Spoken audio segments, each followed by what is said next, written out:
A graça do nosso Senhor Jesus Cristo, o amor de Deus e a companhia do Espírito Santo nos abençoem neste momento, quando queremos meditar e refletir na Santa Palavra de Deus. Amém. E aí, Síndrome de Pedro. O que será isso? Eu não sei se isso existe, na verdade isso nem deve existir, mas foi o nome que eu escolhi para me referir à reação que Pedro teve diante da transfiguração de Jesus. E vocês podem acreditar que a síndrome de Pedro, ela afeta ainda hoje a vida espiritual de muitas pessoas. Jesus, ele tinha o hábito de subir o monte para orar. E num desses dias, ele levou consigo 3 dos seus discípulos, Pedro, Tiago e João. Pedro, Tiago e João tiveram o privilégio de participar de vários momentos especiais com Jesus. Não sei por que exatamente eles, mas na transfiguração eles foram os escolhidos. E justamente naquele momento, lá no monte, a aparência de Jesus mudou. Ele foi transfigurado, ele revelou sua glória divina diante daqueles discípulos. E Pedro foi o mais tocado por aquela visão gloriosa. Ele ficou maravilhado, extasiado, ele queria ficar por lá. Para Pedro era o que bastava, nada mais seria necessário. Porém, enquanto ele ainda falava, ouviu-se uma voz que o fez cair por terra. Pedro queria continuar ali, mas ele havia esquecido que o caminho para que o ser humano algum dia pudesse contemplar definitivamente a glória do Senhor, esse caminho passaria pela cruz. E essa é a síndrome de Pedro. Quando o ser humano quer contemplar a glória, mas ignorar a cruz. E infelizmente, essa síndrome ainda hoje afeta muitas pessoas. Pedro, sim, ele tinha motivos para ficar maravilhado, porque ele viu a glória do Senhor com os seus próprios olhos. Mas o que nós percebemos hoje em dia são pessoas que ficam maravilhadas não diante da glória do Senhor, mas diante de uma glória artificial. Luzes, fumaça, telões, vibração, música alta, shows glamurosos, holofotes, templos que lembram mais uma boate do que uma igreja. Discursos motivacionais, frases de efeito, promessas de sucesso, de prosperidade material, curas imediatas, libertações espetaculares. Esse é o ambiente de muitos cultos nos dias de hoje. E eles têm atraído multidões. Há uma busca intensa por experiências arrebatadoras, emoções fortes, sensações de estar no céu. Querem vida plena, mas evitam falar de morte, a triste realidade que ainda hoje afeta todo ser humano desde a queda em pecado. Querem contemplar a glória do Senhor, mas sem renúncia. Querem vitória, mas sem luta e sofrimento. O problema é justamente isso. É tentar encontrar a glória do Senhor através da performance humana. E o maior problema é que quando o ser humano busca a glória fora da palavra, fora de Deus, fora da cruz de Cristo, ele jamais vai encontrar a glória do Senhor. Essa é a síndrome de Pedro. Pedro viu a glória do Senhor. Ele se encantou e ele quis ficar ali. Ele quis eternizar aquele momento. Mas ele ainda não tinha entendido que aquele monte da glória, ele apontava para o monte da cruz. E não há como contemplar a glória do Senhor sem antes passar pela cruz. Pedro viu a glória, mas hoje muitos ficam maravilhados com uma glória artificial. Neste domingo, então, amanhã, nós, conforme o calendário litúrgico da igreja, lembramos da transfiguração. E dentro do período da Epifania, que está se encerrando neste domingo, a transfiguração é o clímax. Epifania é manifestação e dentro dessa manifestação de Cristo, a transfiguração é o clímax, o ponto alto. E também a transfiguração marca a transição dentro do calendário da igreja. Nós, a partir da quarta-feira de cinzas, já iniciamos o período da quaresma. A transfiguração é muito importante, por quê? Porque é nesse momento que Jesus revela a sua divindade a 3 dos seus discípulos. Até então os discípulos tinham visto milagres, curas, sinais, prodígios, ensino com autoridade. É óbvio que tudo isso já apontava para quem Jesus Cristo é. Ele é Deus. Mas quando aqueles discípulos veem a manifestação divina de Cristo, eles agora têm uma prova concreta de que ele não era apenas um simples mestre. Não era um curandeiro, um milagreiro, mas ele era de fato o Filho de Deus. O texto diz que Jesus foi transfigurado na presença destes 3 discípulos, Pedro, Tiago e João.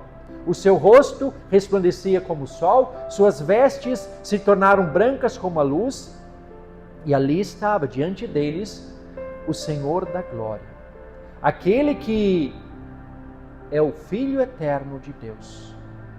Ali diante daqueles discípulos estava aquele que sempre possuiu glória, mas que por um tempo abriu mão dessa glória. Aquele que cumpre perfeitamente a lei e os profetas. E é justamente por isso que aparecem Moisés e Elias junto de Jesus. Moisés representando a lei e Elias os profetas. E isso é muito significativo, porque isso mostra que tudo aquilo que Moisés escreve na lei, tudo aquilo que os profetas anunciaram, encontra o seu pleno cumprimento em Jesus Cristo.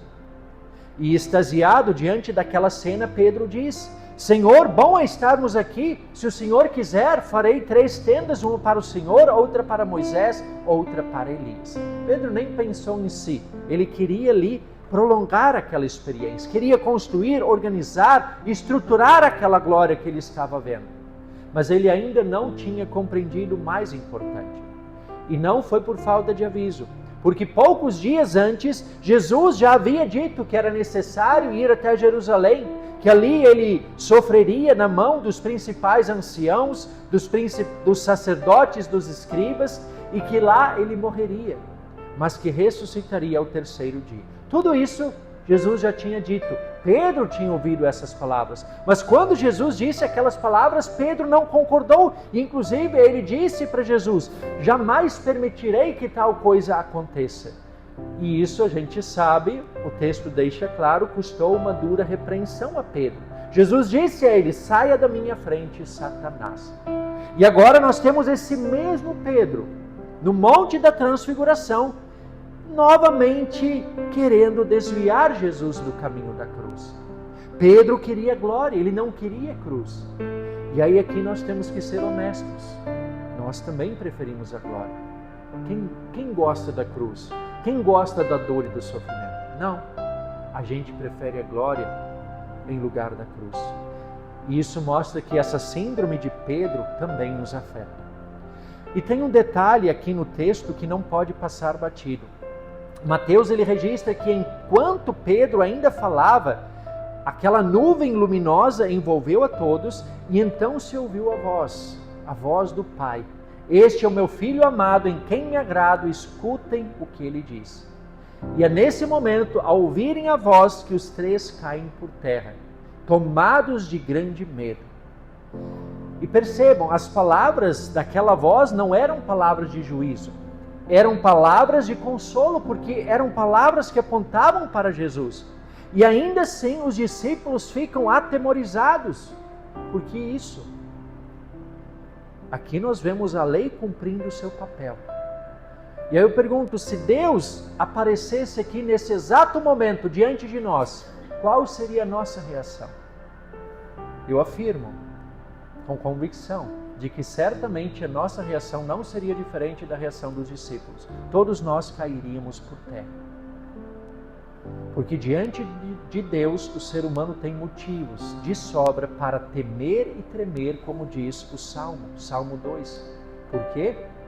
Porque Deus é santo e nós somos pecadores, e isso é suficiente para nós cairmos por terra. O texto do Antigo Testamento, Êxodo 24, ele descreve algo semelhante. Deus chama Moisés e 70 líderes do povo para subir o Monte Sinai. É ali que ele se revelaria e entregaria a tábua dos 10 mandamentos. O povo ele permaneceu embaixo, e quando a glória do Senhor desceu sobre o monte, o povo ficou aterrorizado, porque o aspecto da glória do Senhor era como um fogo consumidor. Era a glória de Deus, não era Deus em seu juízo. Deus foi misericordioso naquele momento, no Monte Sinai. Mas o povo olhava para aquela glória e eles ficaram aterrorizados, porque parecia que era um fogo que ia os consumir. O autor da carta aos Hebreus também diz algo semelhante: o nosso Deus é fogo consumidor. O que será que mais deveria nos preocupar? Será que a violência, o sofrimento, a morte? A verdade é que o que realmente deveria nos fazer tremer de medo é a santidade de Deus. O próprio Jesus, em Mateus capítulo 10, diz: não temam os que matam o corpo, mas não podem matar a alma. Pelo contrário, temam aquele que pode fazer perecer no inferno tanto a alma quanto o corpo. As dificuldades desse mundo podem nos fazer sofrer aqui, mas só Deus, Ele pode condenar. Nada mais pode fazer isso. E quando a glória verdadeira, a glória de Deus se manifesta, não há aplausos, não há cabeça erguida, não há peito estufado, não há mãos para o alto, não há apelo emocional que possa nos fazer sentir dignos diante do Deus Todo-Poderoso.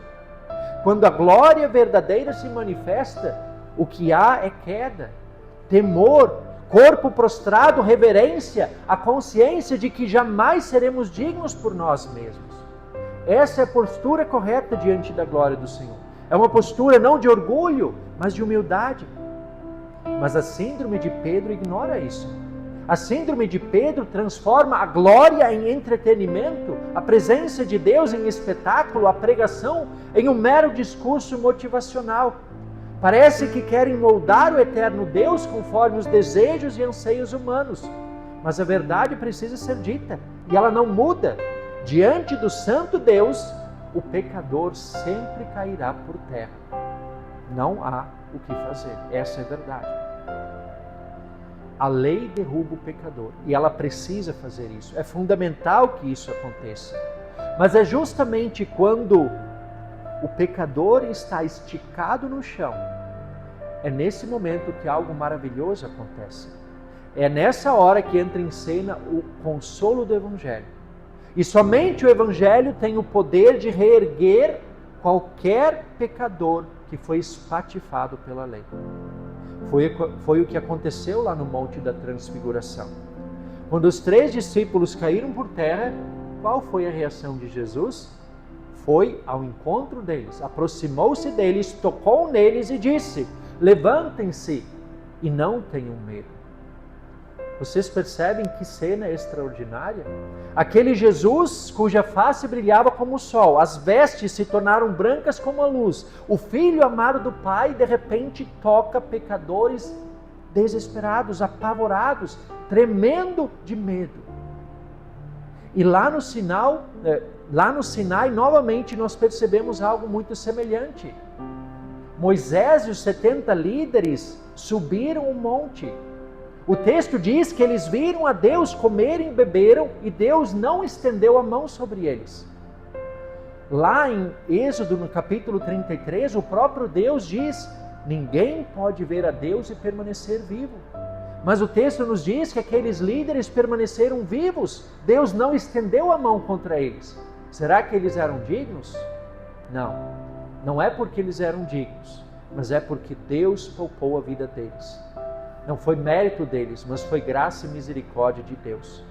Mas aí tem um detalhe que não pode passar batido. De novo, no versículo 8, primeiro versículo desse texto, do Antigo Testamento que foi lido hoje, ali tem um detalhe que faz toda a diferença. Antes de subirem o monte, o sangue da antiga aliança é borrifado sobre o povo. Ou seja, um animal, o sangue de um animal oferecido pelo sacrifício dos pecados do povo. Aquele sangue é borrifado sobre o povo, então eles sobem e Deus não estende a mão contra eles. E o que nós temos agora na transfiguração? Na transfiguração está presente o mediador da nova aliança, não o animal sacrificado, mas aquele que logo em seguida derramaria o seu próprio sangue em favor de toda a humanidade. A glória que é vista pelos discípulos na transfiguração só faz sentido à luz do Calvário. Era preciso descer o monte, era preciso ir até Jerusalém, era preciso que alguém tomasse sobre si o fogo consumidor da ira de Deus. E não era Pedro, não era Tiago, não era João, não era você, não era eu. Era Jesus que tomaria sobre si o fogo consumidor da ira de Deus. Jesus desce o monte para subir na cruz. Ele deixa o brilho visível para assumir o abandono que nós merecíamos. Ele é consumido pela ira divina para que nós fôssemos poupados. E é aqui que está o consolo do Evangelho. O Evangelho reergue qualquer pecador arrependido, não importa a gravidade do pecado. Assim como disse aos discípulos, ainda hoje, através da sua palavra, Jesus toca você, Jesus toca a mim. Jesus nos diz amorosamente, levante-se, não tenha medo, eu perdoo todos os teus pecados. Esse é o consolo que o Evangelho traz. E diante de tudo isso que vimos até aqui, é preciso deixar muito claro que o culto cristão, o culto divino, ele não é um show. O culto não é um lugar para espetáculos. O culto não é um palco para performance humana. Não é uma tentativa de produzir uma glória artificial. A performance humana jamais trará a glória do Senhor para a terra. O ser humano não tem como trazer a glória de Deus para cá. A igreja não vive de fumaça, de luzes, de vibração. Ela não vive de frases impactantes, discursos motivacionais, promessas vazias. A igreja, ela vive e subsiste pela pregação fiel da palavra de Deus, pela correta administração dos meios da graça, pelo anúncio do Cristo crucificado e ressuscitado. A igreja não está onde há apelo emocional, onde o ego é massageado, onde se faz vista grossa ao pecado. A igreja está ali onde o pecado é confrontado, onde há arrependimento, onde há confissão e absolvição. É nesse lugar que o cristão encontra perdão dos pecados, vida espiritual e salvação eterna. A glória do Senhor jamais poderá ser vista plenamente aqui neste mundo. Mas assim como Pedro, Tiago e João tiveram um pequeno vislumbre daquela glória, nós também podemos ter esse pequeno vislumbre. E isso não acontece onde há um espetáculo criado pelo ser humano, mas isso acontece na pregação fiel da palavra, na confissão e absolvição dos pecados que nós temos no início de cada culto, nas águas do batismo, no pão e no vinho da Santa Ceia, no culto divino que acontece toda semana. É ali que nós temos um pequeno vislumbre da glória do Senhor. Nessas coisas que podem parecer tão simples e insignificantes para algumas pessoas, mas é ali que a glória de Cristo está presente. E isso certamente pode ser encontrado em toda a igreja que segue fielmente as Escrituras e conduz o culto divino com ordem e com decência. Outro alerta é que a síndrome de Pedro, ela também aparece quando nós somos tentados a achar que a fé verdadeira significa a ausência de sofrimento, como se a fé nos blindasse do sofrimento.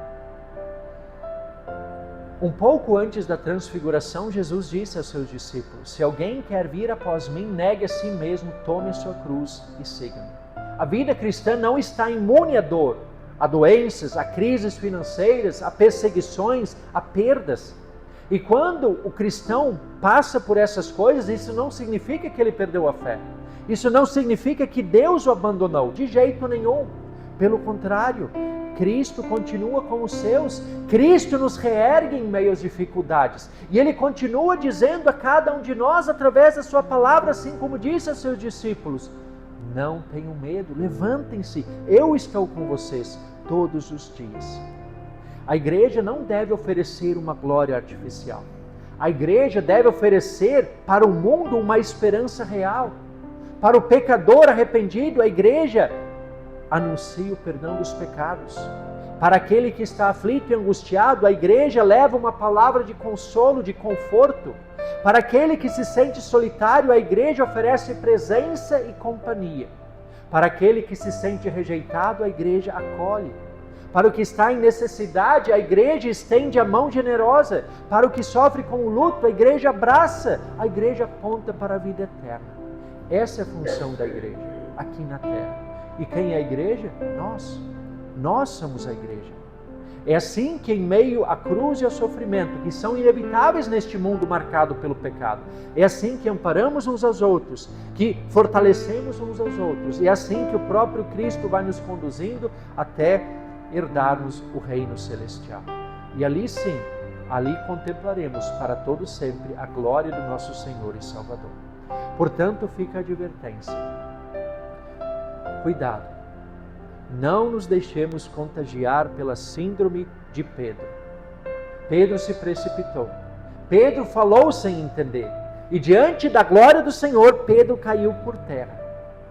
E infelizmente hoje muitas pessoas buscam glória, não na palavra, mas na performance humana. Na emoção, no espetáculo, em discursos motivacionais, em promessas de uma vida fácil, livre de dificuldades. E isso é perigoso. Isso é mais perigoso do que o medo que o povo sentiu aos pés do Monte Sinai. Imaginem se os discípulos caíram por terra ao verem e ouvirem a glória do Senhor, o que será daqueles que buscam a glória no espetáculo e na emoção? No Sinai e na Transfiguração, pelo menos, havia temor e tremor. O que se vê hoje em dia é ilusão. Quem busca a glória do Senhor fora da cruz de Cristo não apenas corre o risco de cair por terra, mas corre o risco de ser condenado, de cair em condenação eterna. Por isso fica o apelo. Não busque a glória do Senhor onde Ele nunca prometeu estar. Não busque experiências acima da palavra, fora da palavra. Não busque vitória sem arrependimento. Não busque salvação sem Cristo. O caminho para a glória eterna passa pela cruz de Cristo. E esse Cristo está nas Escrituras. Ele está na pregação fiel da palavra. Ele está no batismo. Ele está na Santa Ceia. Este Cristo será encontrado em toda a igreja que cultua com ordem e decência, que centra o culto não no espetáculo e na performance humana, mas na palavra fiel de Cristo. E ali Deus continua dizendo: este é o meu Filho amado, em quem me agrado, escutem o que Ele diz. Ali nós continuaremos ouvindo a voz de Cristo, a voz do bom pastor. É ali que o próprio Cristo continua nos dizendo: levantem-se, não tenham medo.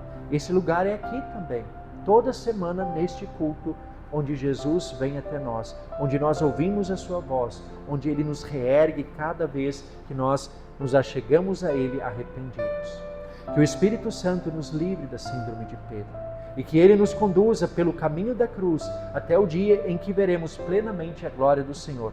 Não pelo espetáculo, não pela performance humana, mas pela graça do Cordeiro de Deus, que foi morto, mas que vive e vive para sempre. E nós, os que cremos nele, também viveremos com ele. Amém.